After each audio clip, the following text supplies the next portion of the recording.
Assalamualaikum warahmatullahi wabarakatuh. Perkenalkan, nama saya Kulut Ridwaningrum dengan NIM 2103102114. Di sini saya akan memenuhi tugas ujian akhir semester mata kuliah pengantar filsafat ilmu yang diampu oleh Ibu Wiwin Julianti. Baik, untuk soal pertama, saya akan menjawab definisi etika. Etika adalah studi tentang prinsip-prinsip moral yang mengatur perilaku manusia. Hal ini melibatkan pertanyaan tentang apa yang benar dan salah, bagaimana memperlakukan orang lain, dan bagaimana membuat keputusan terbaik. Etika bertujuan untuk menciptakan kehidupan yang adil, bermoral, dan baik bagi individu dan masyarakat secara keseluruhan. Pertanyaan nomor 2 yaitu definisi metafisika. Metafisika adalah cabang filsafat yang mempelajari sifat fundamental dari realitas. Ia mencakup pertanyaan tentang eksistensi, alam semesta, hakikat realitas, dan hubungan antara pikiran dan materi. Metafisika berusaha memahami aspek-aspek yang mendasari dunia dan yang tidak dapat dijelaskan secara ilmiah.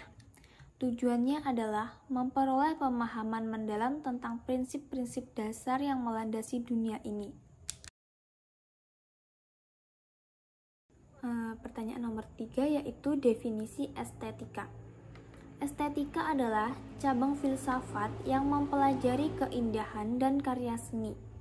Ini mencakup pertanyaan tentang apa yang membuat sesuatu menjadi indah, bagaimana kita menghargai karya seni, dan hubungan antara seni dan rasa estetis. Tujuannya adalah memahami dan menghargai keindahan dalam segala bentuk seni. Selanjutnya pertanyaan nomor 4 yaitu definisi logika.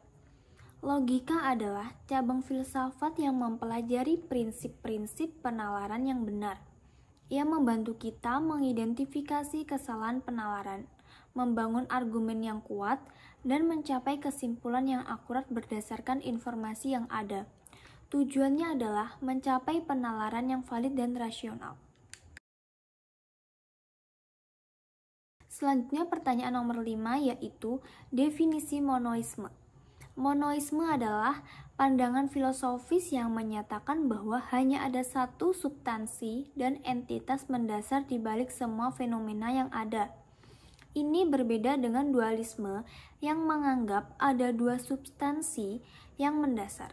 Monoisme mencoba menyatukan keragaman fenomena ke dalam prinsip tunggal dan mendasar, seperti materi dan pikiran. Selanjutnya, pertanyaan nomor 6 yaitu definisi dualisme. Dualisme adalah pandangan filosofis yang menyatakan bahwa ada dua substansi atau entitas yang mendasar yang ada secara terpisah.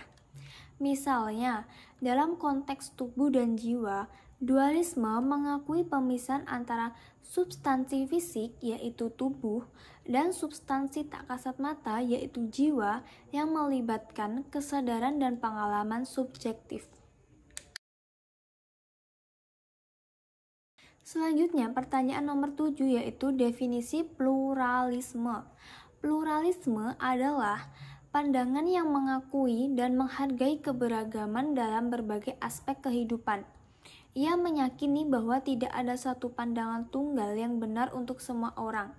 Pluralisme mempromosikan dialog, pengertian, dan kerjasama antara kelompok yang berbeda untuk menciptakan masyarakat yang inklusif dan toleran.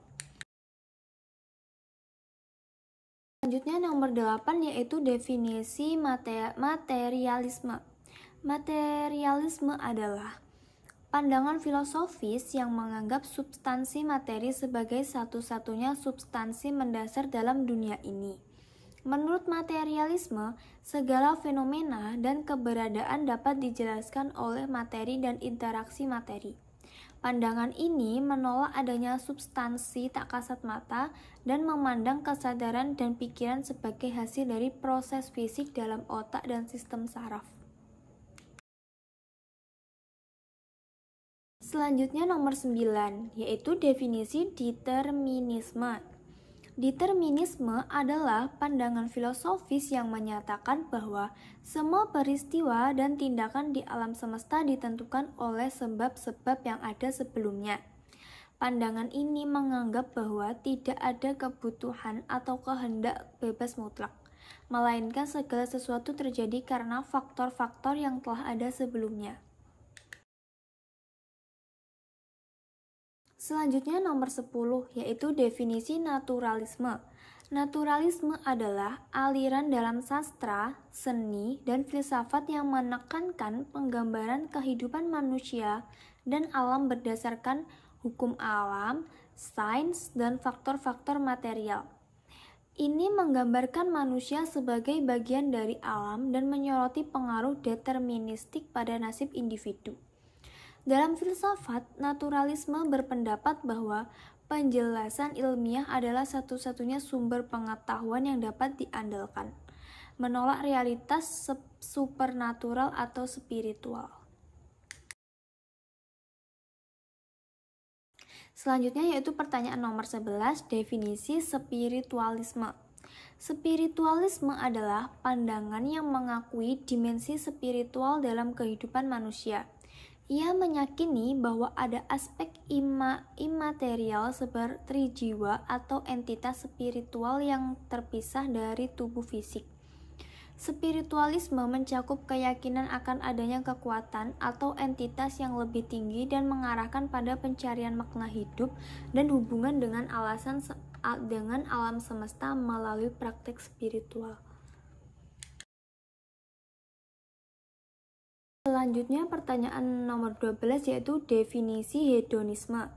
Hedonisme adalah pandangan yang mengutamakan pencapaian kesenangan dan kebahagiaan sebagai tujuan utama dalam hidup. Pandangan ini berpendapat bahwa seseorang harus mencari dan mengoptimalkan pengalaman yang menyenangkan sambil menghindari penderitaan.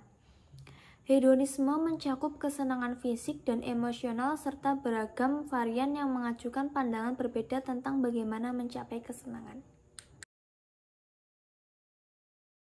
Selanjutnya pertanyaan nomor 13 yaitu definisi utilitarisme. Utilitarisme adalah pandangan etika yang menilai kebenaran tindakan berdasarkan akibatnya. Tindakan yang dianggap benar adalah yang memberikan kebahagiaan maksimal bagi sebanyak mungkin orang. Ada utilitarisme tindakan dan utilitarisme aturan. Utilitarisme menghadapi dilema moral dan tantangan dalam menentukan standar objektif untuk mengukur kebahagiaan. Selanjutnya nomor 14 yaitu definisi filsafat barat. Filsafat barat adalah tradisi filsafat yang berkembang di Eropa dan Amerika Utara maksud saya. Ini melibatkan pemikiran kritis tentang masalah-masalah dasar seperti eksistensi, pengetahuan, etika, dan politik. Filsafat barat mencakup berbagai aliran dan pandangan yang beragam, dari Plato hingga Foucault. Tujuannya adalah memahami realitas dan isu-isu manusia melalui argumen logis dan refleksi kritis. Filsafat barat memiliki pengaruh yang luas dalam berbagai bidang kehidupan. Selanjutnya nomor 15 yaitu definisi filsafat Islam. Filsafat Islam adalah tradisi pemikiran kritis dalam budaya dan intelektual Islam, melibatkan pertanyaan-pertanyaan tentang agama, pengetahuan, dan etika. Berpusat pada pemahaman Islam, filsafat Islam melibatkan para filsuf terkenal seperti Al-Kindi, Al-Farabi, Ibnu Sina, dan Ibnu Rushd. Tujuannya adalah memahami realitas dan isu-isu dalam Islam melalui dialog dengan teks-teks agama dan logika. Filsafat Islam memberikan kontribusi penting dalam berbagai bidang intelektual dan berinteraksi dengan tradisi filsafat lainnya. Selanjutnya, nomor 16 yaitu definisi filsafat timur. Filsafat timur adalah tradisi pemikiran kritis yang berkembang di Asia Timur, seperti Tiongkok, Jepang, Korea, India, dan Tibet. Ini melibatkan refleksi filosofis tentang eksistensi, pengetahuan, etika, dan kehidupan manusia. Filsafat timur mencakup aliran-aliran seperti Taoisme, Konfusianisme, Buddhisme, dan Hinduisme. Dengan fokus pada harmoni, keseimbangan, praktik spiritual, dan pencarian pencerahan. Filsafat timur berkontribusi pada pemikiran seni, agama, dan budaya di wilayah tersebut, serta berinteraksi dengan filsafat barat. Selanjutnya nomor 17 yaitu definisi filsafat politik. Filsafat politik adalah cabang filsafat yang mempelajari gagasan dan konsep tentang kekuasaan, pemerintahan, keadilan, kebebasan, dan organisasi masyarakat. Ini melibatkan pemikiran tentang tujuan negara, hubungan individu negara, serta tugas dan kewajiban pemerintah.